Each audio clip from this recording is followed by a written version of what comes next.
शिव के चरणों में प्रणाम। प्रणाम निवेदित है इस कालखंड के प्रथम शिष्य वरण्य गुरु भ्राता साहब श्री हरिंद्रानंद जी और इस कालखंड की प्रथम शिष्या हम सबों की प्रेरणा शक्ति स्वरूपा दीदी नीलमानंद के चरणों में आज के इस शिव गुरु महोत्सव में आए हुए आप सभी भाई बहनों के चरणों में मेरा प्रणाम है। यह आध्यात्मिक आयोजन है। आध्यात्म वो विद्या है जहां व्यक्ति अपने बारे में जानना है। अपने को अगर आपने जान लिया तो आपने ईश्वर को परमात्मा को जान लिया। और इस आध्यात्म की के आलोक का स्तंभ भगवान शिव माने गए।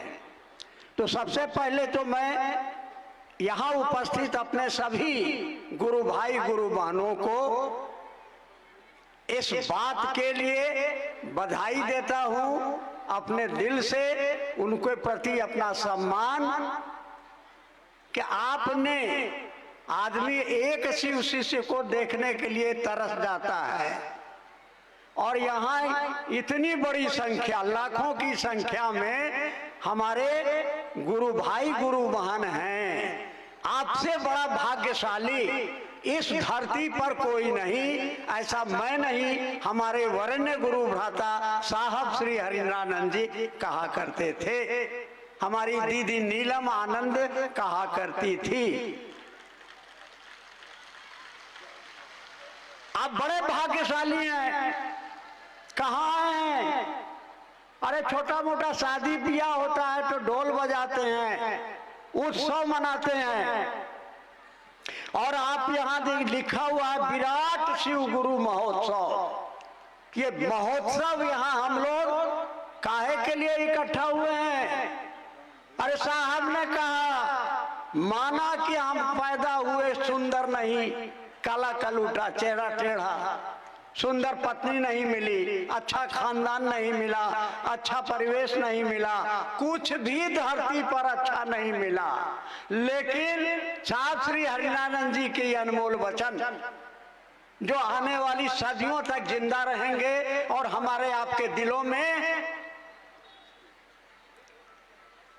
एक नई ऊर्जा, एक नया उत्साह, एक नई ताकत देते रहेंगे। उन्होंने कहा कि दुनिया का सबसे बड़ा गुरु जगत गुरु कौन है?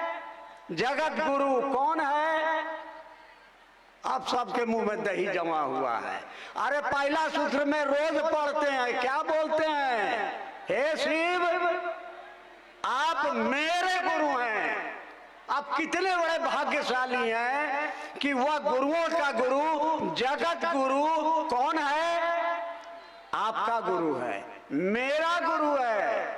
इससे बड़ा भाग्य, इससे बड़ा सौभाग्य इस धरती पर, इस मानव जीवन में और कुछ नहीं है। और इसलिए हम और आप सब भाई बहन यहाँ इकट्ठा हुए हैं। महोत्सव जागा जागा महादेव, हमारे अंदर जो सोया हुआ महादेव है उस महादेव को जगाने के लिए हम आए हैं उस गुरु के पास में जो जगत का गुरु है।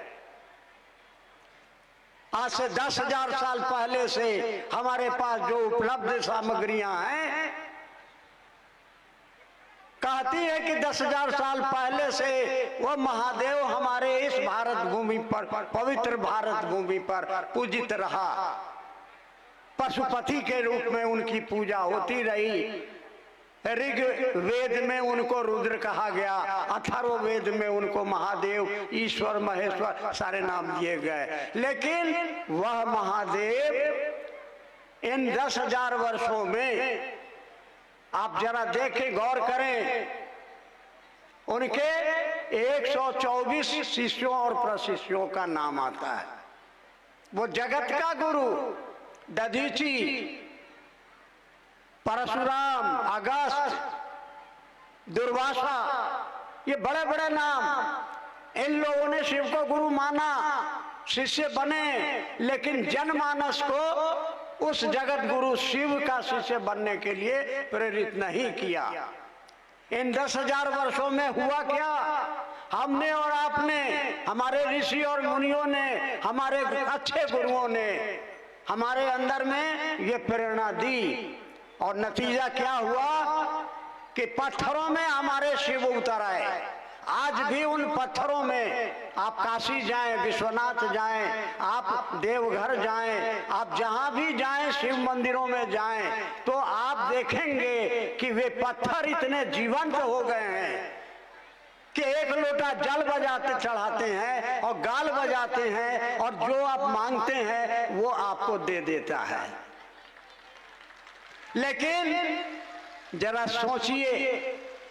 सोचिए, साहब कहा करते थे कि मंडल सर जरा टॉर्च मारिए इस विषय पर। साहब ने टॉर्च मारा और क्या पाया कि जो पत्थर हैं, निर्जीव हैं, निष्प्राण हैं, आपकी भक्ति ने, आपकी श्रद्धा ने उनको जीवंत बना दिया। वो आपके दुख में दुखी होते हैं, आपके मनोवांछित फल को प्रदान करते हैं। लेकिन उस महादेव की पूजा करते करते आज का इंसान कितना पत्थर दिल हो गया है। आज का इंसान कितना पत्थर दिल हो गया है। कहीं बाहर जाने की जरूरत नहीं, अपने घर में देख लीजिए, बाप बेटे में, भाई भाई में, सास पुतोह में, और एक गांव का, एक बिरादर का दूसरे से, एक इंसान का दूसरे से, और विश्व के फलक पर देखें, आदमी आदमी का खून बहा रहा है, धर्म के नाम पर, जात के नाम पर, पैसा के नाम पर, अपने स्वार्थ के नाम पर। साहब ने लिखा शिष्यानुभूति में कि मानव आज का मानव मूल मानवीय गुणों से वंचित होता चला गया है। हम पूजा करते हैं उस महादेव की, हम वंदना करते हैं उस महादेव की, और उससे जो मांगते हैं वो हमको मिलता है। हमारे शास्त्र कहते हैं किंग न सिद्धते भूतले मम प्रसादात ममादृशो भवेत्। अरे आप तो क्या नहीं मिल सकता है? आप उस भोले भंडारी के दरबार में जाएं, कहानियां हैं, रावण ने त्रिलोक की शक्ति मांगी, मिला। विष्णु ने चक्र सुदर्शन पाया, शुक्राचार्य राक्षसों के गुरु ने मृत संजीवनी विद्या सीखी, बृहस्पति देवताओं के गुरु ने, अर्जुन ने पाशुपास्त्र प्राप्त किया, राम ने रावण से युद्ध करने के पूर्व रामेश्वरम में भगवान शिव की पूजा की।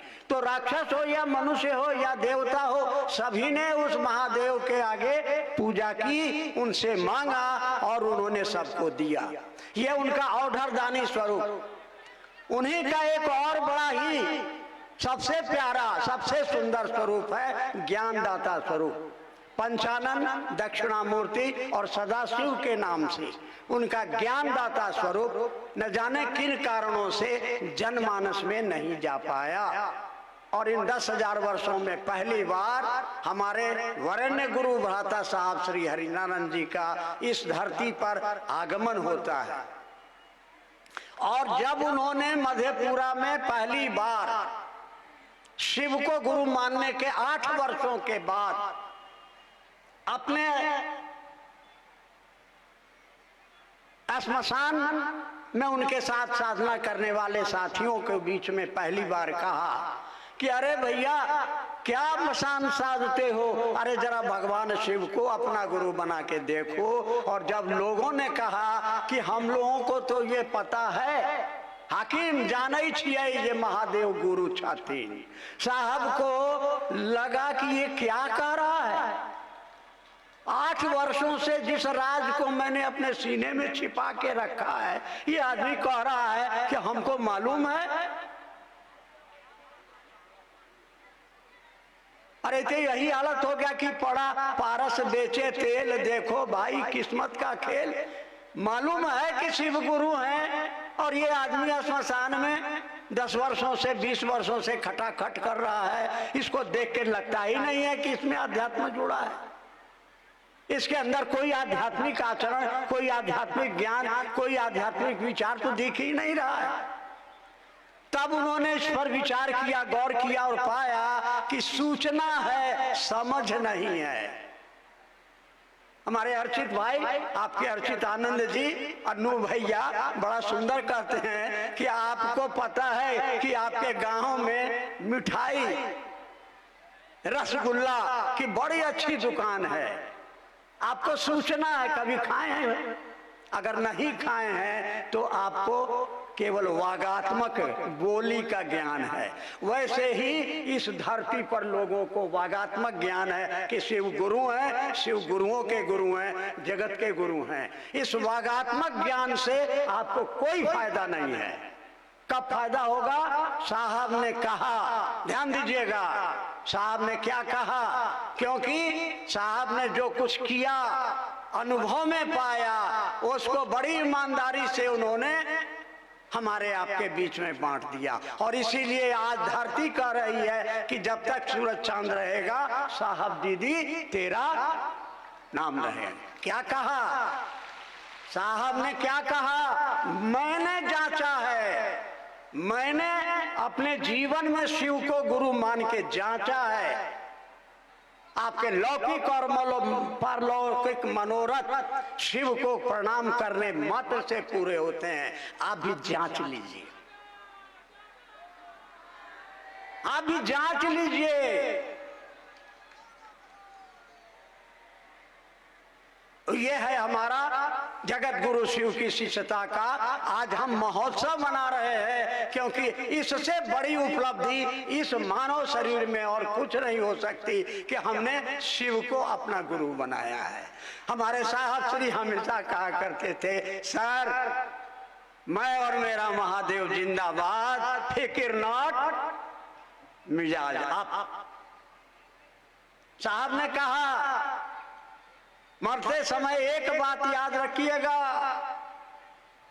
क्योंकि आपके साथ न आपका शरीर जाएगा, न धन जाएगा, न पत्नी जाएगी, न बेटा जाएगा, न दोस्त जाएगा, न दुश्मन जाएगा। कौन जाएगा? सिर्फ और सिर्फ एक सत्ता है जो आपके साथ जाएगा, और वह महादेव है। उस महादेव को साहब ने कहा कि जो सार्वजनिक संपत्ति होती है किसी की नहीं होती है, जो सबका है वो किसी का नहीं होता। आपको उसको अपना बनाना होगा।